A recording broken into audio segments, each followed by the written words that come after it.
Abụ m injinia na-agbapụ mmiri na-emegasịkwa ife ndị ọzọ, mana mgbe ihe m na-akọlụ unu mere mmiri ka m focus na ya na-agbapụ mmiri, ghọtago na like ebe ọbụla isi wee kpọọ m that time m ga-abịa gbapụolu gị mmiri kwụọ m ụgwọ.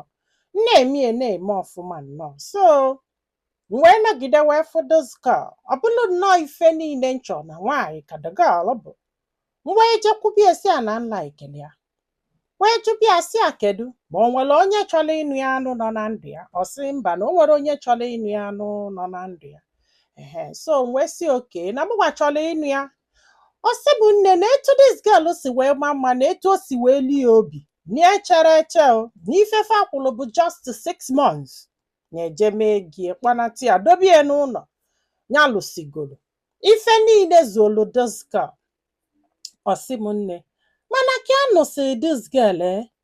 nya olu si n'enu si n'ala si n'etiti na-abụ na-abata ya unu fụ ka olu si abata ya na-asị kedu ife mere ife a. Ịghọtara na ọ bụrụ na ya da alụbụ ọlụ before ya na-alụ ọlụ before, mana ka anụsịzi this girl ọ dị nnọọ ka a ga-asị na ịmagolu na emepelụ another door ọlụsi ebe niile na-abịa. So ego na-abata ya wee sị oke maka na ego na-abata otu ka spoil godu this girl. After all nọọ obele nwa ka ọ bụ ọkwa ịghọtago like 19 years na ya adụbedi ready maka mgbe afọ ka ya na-asị na o nwere okenye a ga-alụ ọlụ anụwa kwụsị ya wee nwee ike setụlụ ọnọlụ nso wee mụba ụmụaka. Asị bụ nne ya wee mee gịnị wee na spoil this girl na-enye ego n'ihe ahụ na-ada enede anya ma ọ chọrọ ma ọ chọghị ya na-ese ndili ego etu ọbụla o si wee chọọ ya ga-anọgide otu send alụ this girl ego ọ sị ego gị na ọ sị just for your smile ọchị send alịa like etu ya si love this girl obie niile. Asị m nne n'ihe mụrụ dị apa ulili na akpa wee na-akụ ọka ụna ama ife this girl mere. O wee jee kpọọ enyi ya nwoke ya na ya na-abụ na-akwụ. Ọ sị bụ nne na ya mụrụ na 19 years o wee jee kpọọ enyi ya nwoke ya na ya na-abụ na-akwụ before ya wee nụbịa na ọ gwarakwa ya about this guy yo. Wee sị ya ma ọ chọrọ ịgụ akwụkwọ. The guy si ya maka na the guy na struggle bụ ịmara ha fụrụ ego ha ga-eji wee zụ ya na school yaba na anya ndị befa. Nwunye wee sị ya ngwa ya kwado ka ọ baa school. O wee banye school. Ọ sị bụ nne nwunye na-azụ this guy n'akwụkwọ ha ya alịa ụlọ furnish elie ụlọ unu febe this guy bi ọ na-eli ego ka nwa king ịmara ife na-aza a king of a particular ọwakwa na obele king o ya mụrụ na ego a niile ya na-enye this girl na ife o ji eme bụ gịnị o ji azụ enyi ya nwoke na school. Ọ sị bụ nne ndị a mụrụkwa na o nwere ka asị wee malụ. So wee luo one day ya wee jiji ọlụ n'obodo ọzọ wee nwee ife mberede okporo ụzọ dịtin wee metụta too much ya na ya ga-ada ofu ebe for so long ife a wutie nọ na ekpele ya na-ekpe bụ ka ọ ghara imetụkwa n'ife ya ji wee bụrụ nwoke ka ọ ghara imetụkwa n'ife ya ji wee bụrụ nwoke. Ịghọtara na ịmagolu mmadụ nwere accident mgbachikọ ụkwụ. So agwasịa ya na hospital wee bunetie n'ụlọ ya wee nọrọ. Sị m nne na inetie bịa na-afịa this girl arụ maka na ya fọrọ ya n'anya na ya chọkwa iti afụfụ na ya chọkwa ka ọ fịa na such condition ịmagolu na-ekpo nsị na-ekpe amịlị na-eme nke a na-eme nke a na ya chọrọ ka that love reduce oduto nsị na amịlị ọ ga na-ekpo ya da emuvu ya da ofu ebe ya wee jee ha ya taa enas na-abịa eteki care of nyanwa ya taa na ọsị m na ya mara na ọkwa laịsensị ọzọ ka ya gbanyekwara doska. N'ịgwa anyị eziokwu na ya mara mafa na-esi Ibonyi mgbe ọ na-akwụrị ụgwọ akwụkwọ but ọ bụrụ na iche enye ọfụma na ị ga-asị yes na fa na-esi Ibonyi mana mgbafu ya nwesizili ife mberede okporo ụzọ dịza ka ya gbanyelu this girl laịsensị o wee pụzia kwa ụtụtụ ọkwado pụọ mgbede ọkwado pụọ na ife izizi ọ gwara ya bụ enyi a chọrọ ịbanye skuul maka na fa na-akwadobu ka ọ banye that school. Ịghọtara na asị bụ this girl jebezie school oluzie ọnọzialụ nke na nnata bụ n'ọka ya gwasị n'ụlọ na-eje enyi nwoke biziela ebe afọ which means na bọsọ ọbụla enwere lecture na o jekwa nọlụ na nke enyi nwoke wee gọzie ife ọzọ ọ pụzi amị abatara ọ ga-abata mana ọ ga-abata late omume ekwula ọtọ gbanwee no attention no care ya ọ pụta ụtụtụ mgbe ụfọdụ na ya ma mbi n'ụlọ ụtụtụ na ọ ma mpụtasị a ka eke ime ya pụtasịa na-asị kedu nwunye ya sị a na ọ gabago skuul. Asị m nne ịmọrọ na o nwere ike m ya afụni anya na ede ọ pụta ụtụtụ ọ pụọ o jesie bata o nwere ike ya na-alala ụla or something ịyava na o jekodinele ala echi niile ya pụtakwasị na nwunye ya apụgo ọka onye fụrụ mmadụ n'anya si enetie. Ọsị m nne ihe a na-eme owelu ụgwọ ndị nya wee kọbala enyi ya nwoke enyi nwoke wee sị ehe na otego onye achebelu ka ọ jụọ onye ajụjụ kịta ka ị bịa ka agwa gị nke bụ eziokwu na this girl nwere anara gị ayọ na afụ ọsịa n'ụwa niile mana so onye agbọrọnụ bụ nge nwa na o nwee one guy ya na ya na-abọ na akwụ na-ebugheli moto na skuulu fao ịghọtara na ọkwa obulu moto elu ọdọba nke banye nke dị guy mgbe ụfọdụ fadọba nke dị guy bulu nke wee kwụgharịba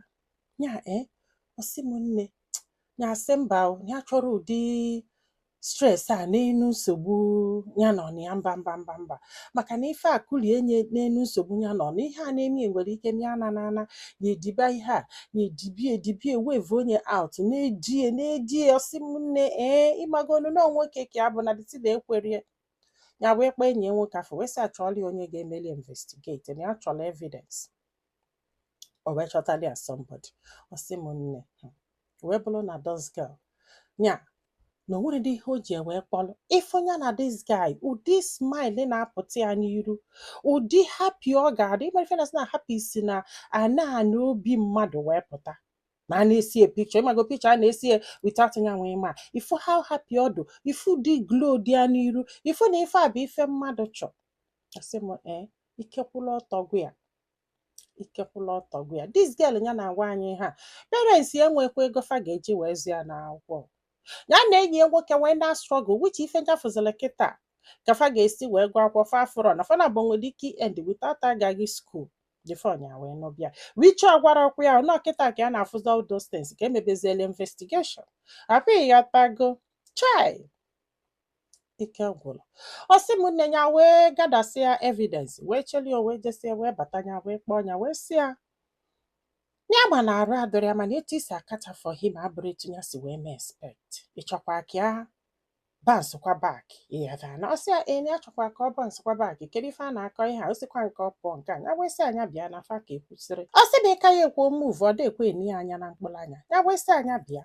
wee chịpụta the picture wee wụsali ya sị na ya bịa na onwe ife ya chọrọ ka ukilie ya wee welu the picture wee nye ya sị m nne o wee kilie nye wee kụọ ya na-enye sọsọ n'anya ka ya na-enye setu na-enye ọkwụla ọtọ ọ na-ana omenna ọsị ya kedu ebe o si wee nweta pikchọ ka ekwenu ka o si wee nwetazi pikchọ ịmagonu maybe maka na arụ adọrọ ya na ya dọzi n'ụlọ ya na ọ na-emezi ọ na-enezi anya n'azụ maka na nobody is checking on yada na sị na ọ bụrụ anya nwa bụ ife dị important. Do you know this guy nọ na pikchọ? Ọgba nkịtị ị maala onye nọ na pikchọ ọgbakọta nkịtị si na amaala ya bifo ya wee nụbịa na ya gwara ya maka ya ma na-enyi ka ọ bụ nke nọ wee sị ya ọsị enyi ka unu na-eli ka ọ na-esi bụ nke ifenya chọrọ ịma si obido bebe akwa si ya na ya ma ọkwa na ọ ga-anọ na this condition na-esogherikwa ya na-amonitọkwa ya na-eme nna na-eme ibie ya wee kpọọlụ ya afa the guy kpọọlụ ya afa parents ya kpọọlụ ya efe niile the guy ikwulu ọ ga-eme duto na o nwere ego ji agụ akwụkwọ na ife a chọrọ ịma kịta bụ ka ezi ebe o si nweta ego ji agụ skuul kedu ebe o si nweta ego ji agụ skuul okwuru okwu ọsị m nne ya wee sị ya na ya anụsigo na ya chọrọ si nwa ada na anasịkpụlụ ana na-ayọ oyọlụgbogo oyọlụgbede oyọ n'etiti oyọ n'isi ya na-ebe na-ere olu ya dosọrị ya mere nna ya mere ibie nọ maka na arụ adọrọ ya nọsisi arụ adọrọ ya ọ bụrụkwa eziokwu o mepegolo this guy because anyị je emesi investigation malụ mgbe dị gaanyị banye skuul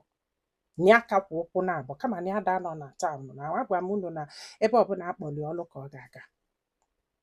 asị anyị anụsigo ya bụrụ ngwongwo ya ka ọ pụọ ya chọrọzi ọ na-ebe ya kpọ parents asa ha bịa kpọrọ nwa fanafa ya chọzie ya anụsigo parents ya yọlugbogo fa yọlugbede yọ n'etiti yọ na nna yọ n'ibie si ya ọ chọkwa spell ọ dị ga eme nna n'ibie ya si ya mba na ya chọrọ ya nabazia oke ọsị m nne God n'iwu balị afọ ya kpọọ akaụntụ manager si ya maka na ya mepere akaụntụ na the same bank si ya blọkụ akaụntụ dị woman ọ blọkụ akaụntụ dị woman ya wesị anya nabasị ya be nne ya ọ wee naba be nne ya wee je na-ebe akwa na-ayọ biko na-ebe akwa na-ayọ biko ọ sị m nne mama the worst part of it ya ji wee cheta ịkọrọ anyị akụkọ because na kịta na ya apụtago n'ife merie nọ na ya arụ adụsị gị bụ na this guy nọ 30 years before ihe a wee mee ọma struggle gide maybe o nwere lot na akaụntụ ya maka na asa ebe ya nwere pawa bụ na nke nwunye ya ọkweghị ghọtago ka ya nwere pawa dị ụtọ na ya nọrọ mgbe o nyere ya ịmago na ọbụgodo na ya nọ mgbe o nyere ya ọ from akaụntụ nwunye to akaụntụ the guy maka print every statement ego niile send ala the guy a na-ajụ the guy ọ sị na ya mụrụ na ejidere ya ejide na ọ just chọọ inyere aka wee nyebeli ya aka anyị sị na ọ na-enyere gị aka ka maka ịbọn gị mara na nwunye mmadụ ka ọ bụ ịmara na nwunye mmadụ ya mesi ka akpọchie the guy ma ọ na-asịsị anya ife o ji ya sị mba na ya ma nne ya hapụ the guy hapụli oke ego nyere ya unu amaala na this guy gosiri akwụkwọ pụta na ọ nụrụ nwunye ọ sị m nne na mgbe ụfọdụ ụmụ nwaanyị nwere empty brain ụfọdụ ụmụ nwaanyị like nwere fedufa n'isi na sis afọ ya nọlụ na-eche kedu ife dị this girl n'isi iji jee zụba this guy ọ zụsị anya ka ọ nụbụ ya ka ọ zụsị anya ka ọ hapụ ya like ya mọrọ na ọ bụrụ na ya nwere ndidi ya kara ịgba nkịtị ka amagodola ebe fa na-eje mana dị ụtụ iwo na-emeli na-enwe nwụrụ ndidi kedu ife ọdụ ụnụ ka ọnya ka nwunye ebu n'isi ya mgbe ọ hapụrụ ya wee chekwula enyi nwoke je n'azụ ya n'akwụkwọ ka ọsọ ọgọ ka ọ melie ife a ka a chọrọ ịma ọ bụ ọgọ ka o melie ọ sị m na ife a bụ kịta afọ ya ezi ya na nwunye ya gbasara na the guy anụgo nwaanyị na ọ ka nụsịrị nwaanyị anụ this guy na detin wee gbu ya n'isi ya wee sị ka ya wepụta ya ebe a na this girl ka na-akwụgharịkwa ọfụbekwanụ di na ya chọkwu dị ịtụbịa ime na ya chọso nọ like anya nụtụ ya na ọ mara mma nwaanyị a na-ekiligodo ya nọ na-ekiligodo nnọọ nwa na akala inye nwa ụwa niile du ya everything ihe a wee mee ọ na ọ lọvụrụ ya wee accept ọnya move on ekwere ya maka na ya na-awa ọchị a sinsi afọ duto na ya lọvụrụ ya ka agbakanela ebe asụlasụ ga-edobe ọdụ nna ike gwụrụ m mụrụ m ife m ga-ekwu ife menụ n'ụwa anụnwa o nwere ndị edele ịta afụfụ and fa ga-atarịrị ya bụ afụfụ and because na fa ga-atarịrị ya bụ afụfụ 1 or 2 we push them or make them or move them into ịta afụfụ afọ edele fa